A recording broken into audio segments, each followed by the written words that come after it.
in kaj tu najdemo? Državni zbor. Državni zbor ali parlament je isto, samo drugo ime. In še tudi državni svet, neposredno svet.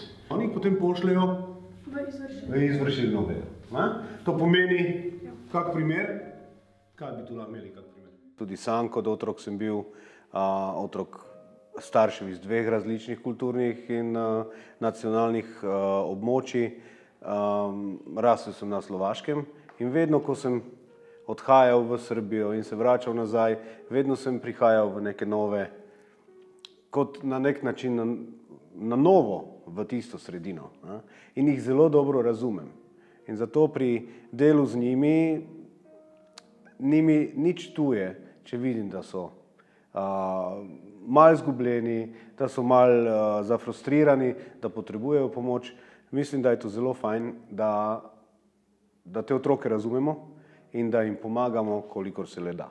Kako se lahko učitelji približajo otrokom priseljencem? Ko ti otroci pridejo k nam, mi smo eni izmed prvih, ki jih sprejmemo, ki jim lahko naredimo prvi vtis o državi, v katero so prispeli.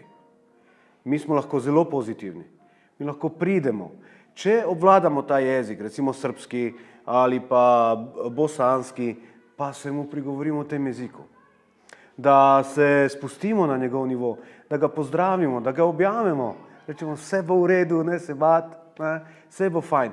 Ko mi pridemo, ko mi dobimo tega otroka, on ve, ali je dobrodošel, ali smo ga veseli, ali smo sovražno nastrojeni zoper njega, in to otroci zelo dobro čutijo.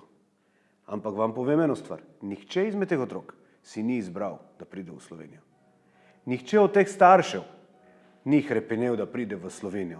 Ampak življenjske situacije, življenjske ali težave, ali pa ekonomske, ali pa socialne, so jih pripeljali, da pridejo sem. Hočejo otrokom ponuditi več. In jaz bi želel, da to vidimo kot učitelji, da v teh otrocih vidimo tisto lepoto otroka in da vemo, da je on že razvit, ampak mi smo samo njegova nadaljnja izkušnja, ki jo v življenju dobi. In naj bomo pozitivna. Kako se lahko učitelji pripravijo, ko izvedo, da prihaja v njihov razred otrok iz druge države? Zdaj, organizacijsko menim, da je zelo dobro, da se takšni otroci organizirajo v skupine, kjer se najprej poskuša njih uvesti v slovenski jezik. Sam na nežen način med poukom, oziroma pri nas na šoli imajo ure, ki jih odpeljejo od pouka in imajo ure slovenščine ali pa ure albanščine. Zelo pomembna je empatija. Če je empatija, potem pa vse gre malo lažje. Ne smemo biti storilnostno usmerjeni in razmišljati, ja, zdaj imam pa toliko Albancev, zdaj pa bom na NPZ-ju recimo imel slab rezultat. Moramo razmišljati tako, da pač ne devamo toliko poudarka na tisto, da so oni tujci, ampak da enostavno smo samo empatični. Kako konkretno mu lahko pomagajo? Neke formule ni tukaj. Tukaj smo, tukaj živimo, tukaj smo učitelji in te stvari so in bodo. Ti ljudje bodo prihajali in hvala Bogu, da prihajajo. Imamo jih in zdaj se pokaže, ali smo kvalitetni ljudje, ali smo samo kvalitetni strokovnjaki.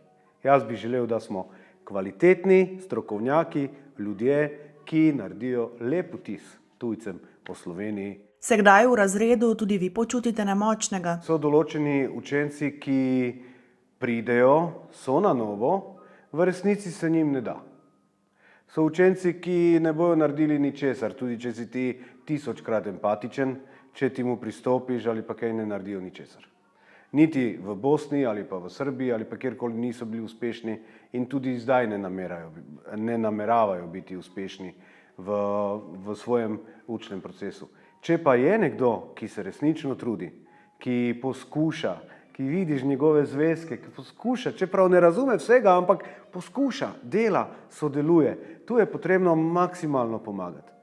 Če pa nekdo noče, pol pa jaz tu nobene formule nimam.